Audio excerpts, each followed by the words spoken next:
Hey everyone, welcome to Things Lucy Reads. I'm Luce and this is my June wrap-up part 3. I hope you're enjoying this grey bowy t-shirt that I'm wearing because you're going to be seeing it a lot. I'm going to pre-film a lot of videos today, so consider yourself warned. Okay, so I only have 3 books to talk about in this wrap-up, so hopefully it won't take too long. I'll try not to gush about one of them too much.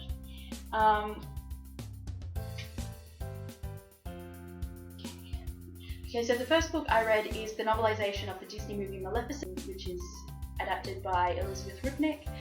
I gave this 4 out of 5 stars. I'm not a huge fan of the original Disney Sleeping Beauty. I don't know what it is. I just feel like it's too short and it doesn't have enough substance, and every time I watch it I'm left unsatisfied.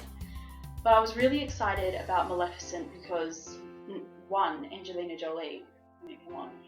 And 2, I love when fairy tales are twisted and flipped on their head and we're made to sympathise with the villain over the heroine or the hero. I love when that happens. And I really, really love Maleficent. I think it's the best Disney movie that has been made in ages. It's fabulous. And if you haven't seen it yet, you definitely should. Just the way that they wrote the True Love's Kiss bit was magnificent, and it's like Frozen in who the true love is, but it's even better, and I was like, yes!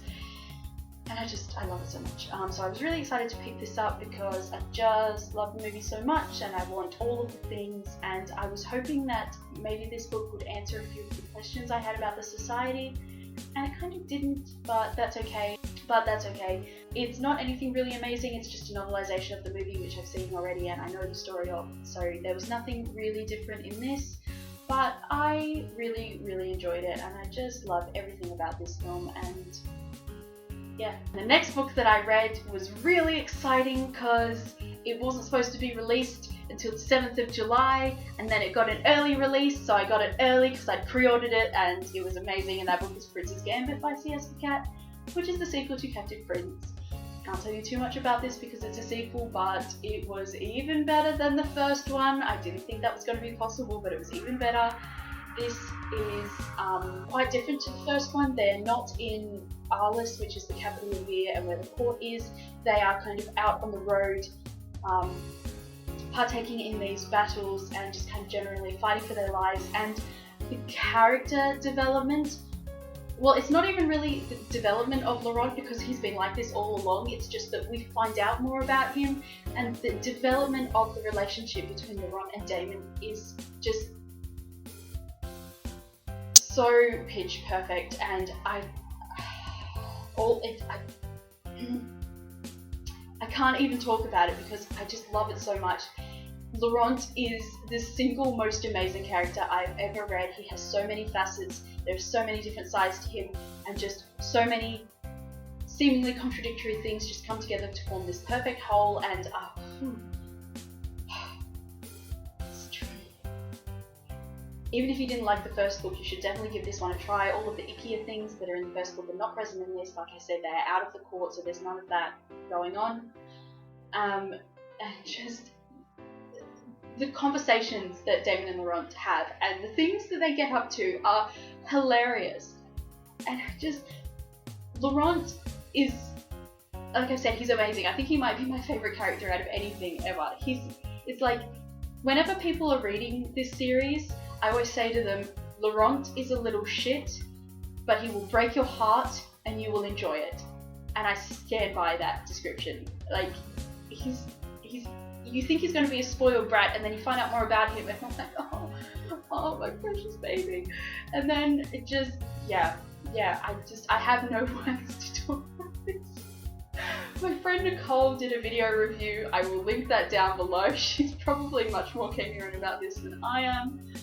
I really love this series. I'm so sad that the 3rd book is not going to be released until February next year, but this is just amazing. It's everything I've ever wanted and more, and yeah, it's fabulous and you should read it. Okay, and the next book that I read is another graphic novel volume that I got because it was available to read now on NetGalley, and that is Ody-c Volume 1 by Matt Fraction and Christian Ward, who are the same guys that did Sex Criminals. This is a retelling of the Odyssey by Homer, except that everyone is a woman. There are only women, there are no men. And even like the gods are, you know, the ones that were men and now women, and it's just fabulously queer, genderqueer and lesbian relationships everywhere, and just all of the queerness, and it's fabulous. It's like a queer space opera with gods, and it's amazing. I gave it 3.5 stars out of 5. It was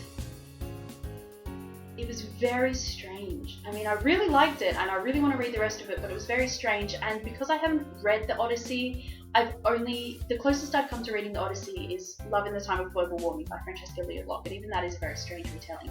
So I don't have a perfect, complete knowledge of the story. I know that it's the story of Odysseus going home from Troy and he has to do all these things and win back his wife, etc., etc. But I feel like someone who has read the Odyssey before would get more out of this volume than I did, just because I have no knowledge of the source material, or very little knowledge of the source material. So yeah, but it's definitely worth checking out if you're into queer stories and comics and space.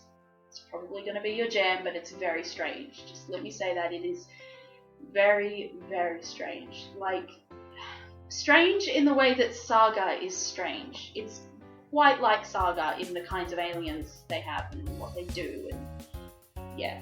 But I really enjoyed it, and I do want to read the rest of it. So yeah, definitely worth it.